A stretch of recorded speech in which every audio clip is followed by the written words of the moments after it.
Hello, everyone. This is Marie-Anne Valerio. I am a graduate student under the Department of Sociology and Behavioral Sciences of De La Salle University. On behalf of my fellow researchers, Dr. Melvin Jabar and Mr. Lorenzo Ereneta, I would like to thank the organizers of this year's DLSU Research Congress for giving us an opportunity to present our paper entitled Role of Sea Patrols in Marine Environmental Protection and Conservation in the Philippines. For the background of our study, Southeast Asia is home to a diverse marine life. The Philippines is part of this region's Coral Triangle, a coral reef biodiversity hub. However, illegal, unreported, and unregulated fishing and other unsustainable practices threaten marine ecosystems.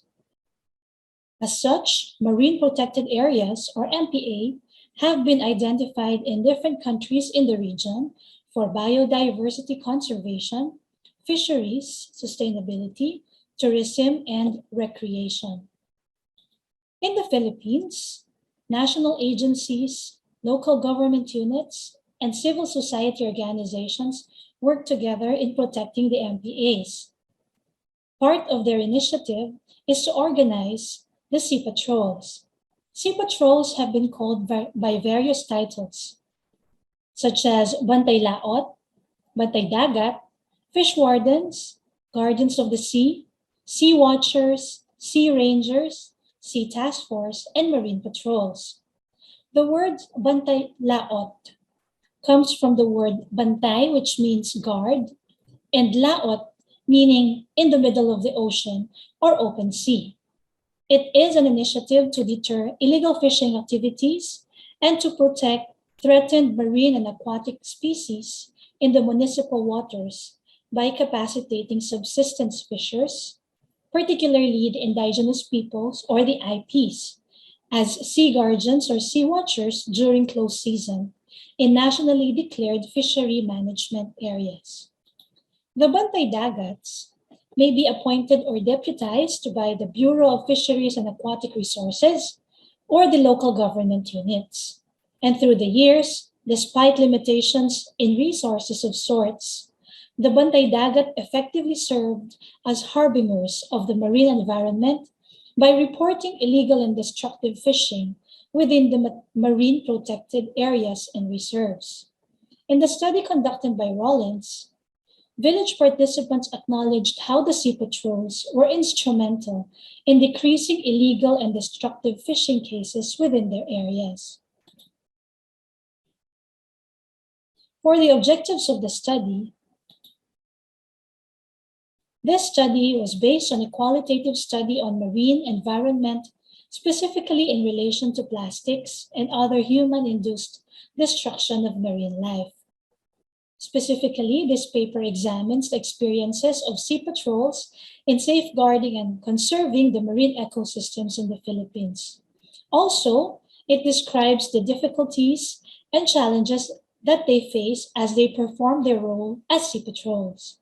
And lastly, this paper also presents recommendations on how to better improve the human resource management aspect of marine or coastal resource management. For the methodology of the study, this study is actually based on a research project conducted to elicit life stories about people who are directly in contact with the marine environment, which included the sea patrols or the Bantay Dagat, as well as the residents of the area. As an offshoot of such study, this paper focuses on the role of Bantay Dagat or the sea patrols in the protection and conservation of the marine ecosystem. Two qualitative research methods were conducted, and these are the focus group discussion and key informant interview. Secondary sources, such as legal documents, newspaper reports, and journal articles were also used. The research locales included Calapan City in Oriental Mindoro and Garchitorena in Camarines Sur. There were 2 FGDs conducted per area, one for younger participants aged 18 to 34 years old, and another for older participants, which were between 35 to 60 years old. The key informant interviews were conducted among 7 sea patrols. After the FGDs and key informant interviews, the recordings were transcribed verbatim and translated into the English language for analysis. The research team used the coding process using in vivo to identify common and unique themes and patterns. Each FGD ran for about 1 hour and 30 minutes, and the KIIs ran for about an hour. And for the results of our study, based from the interviews with Bantay Dagat volunteers in both research locales, illegal activities are still flourishing in rural areas of the country. This is despite the number of fishing and marine-related laws and policies being implemented in the country. Reports also reveal that there had been a spike in the number of commercial fishing vessels operating within municipal waters as a result of the COVID-19 pandemic. This is partly due to the fact that sea patrols were unable to monitor fishing activities due to the lockdowns. Because of the various illegal fishing happening around the area, the sea patrols also had many tasks or various roles to perform in terms of marine and environmental protection. The primary duty of the sea patrols is to watch over illegal fishing or to watch against illegal fishing and other destructive activities within the municipal waters and in marine protected areas. Sea patrols are also tasked to collect pieces of evidence needed for possible litigation against persons who have committed prohibited acts related to fishery laws, rules, and regulations. Some of the Bantay Dagats that were interviewed served as conduits in disaster response. They performed first aid, basic life support, and water search and rescue, as they are also part of the Sea Ambulance Operations Team. That was according to Garcia in 2016. Sea patrols are also active in conserving the marine environment.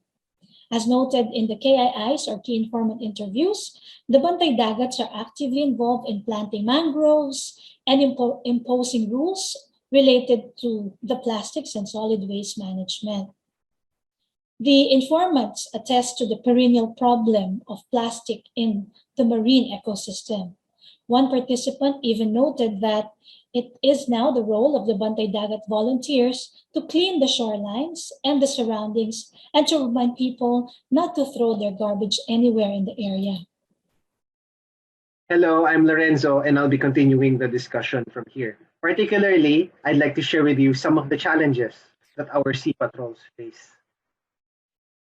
First of all, they don't have much police power. So when they're deputized, the sea patrols noted that they cannot really directly arrest perpetrators as they don't have guns and other equipment, so they physically can conduct arrests, and they're not in any position to enjoy such guns or equipment. Accordingly, the perpetrators are not afraid of them because they are being viewed as only volunteers, and they don't even have the paraphernalia to stop perpetrators from doing the illegal things as they are happening.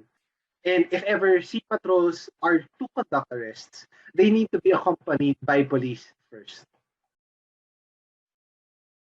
Relatedly, they also have a lack of resources. Aside from the arrest for paraphernalia for conducting arrests, they have a lack of resources in general for enforcing the law to the fullest extent. So that especially applies to collecting the evidences.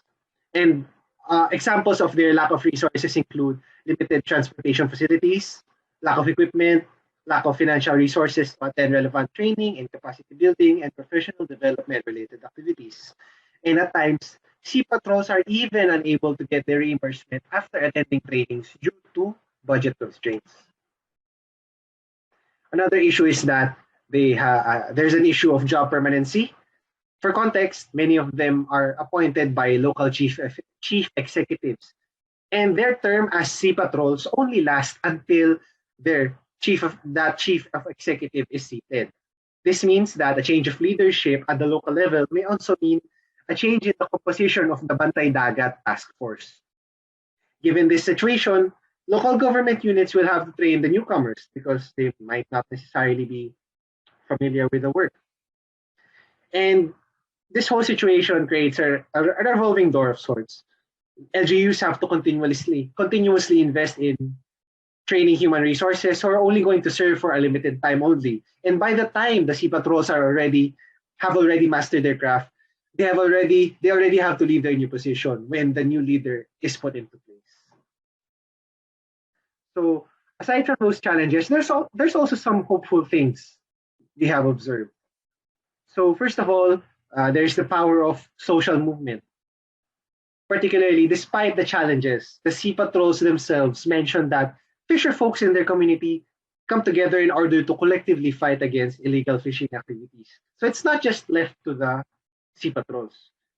Also, sea patrols noted that collective efforts must be in place for them to be able to enforce environmental laws. So the whole issue at hand really isn't just about one person or the sea patrols themselves, but it's really about everyone coming together.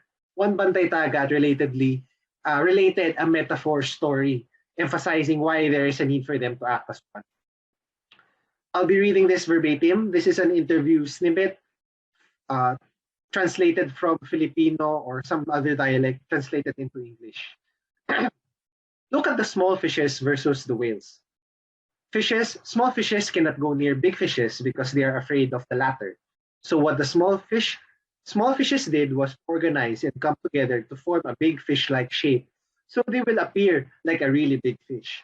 So what happened? The whale left.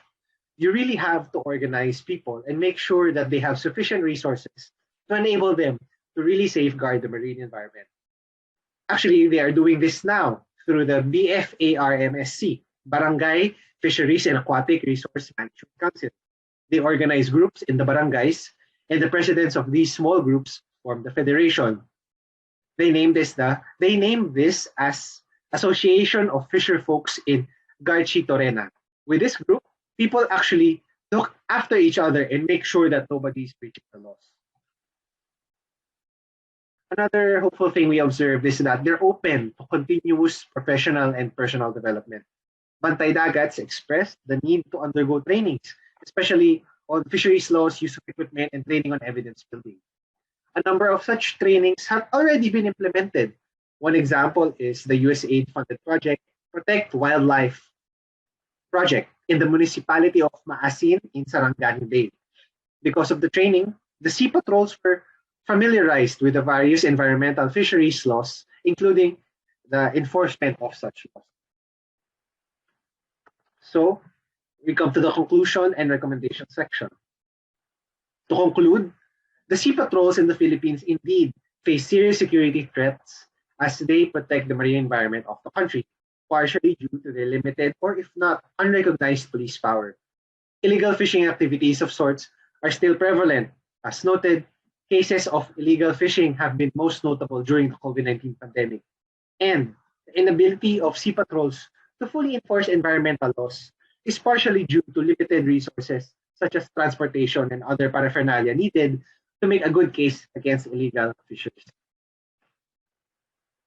For our recommendations, firstly, it's to enhance the capacity and competencies of the sea patrols, and also the gradual professionalization of the job is necessary for sustainability and effective management of the country's marine ecosystem.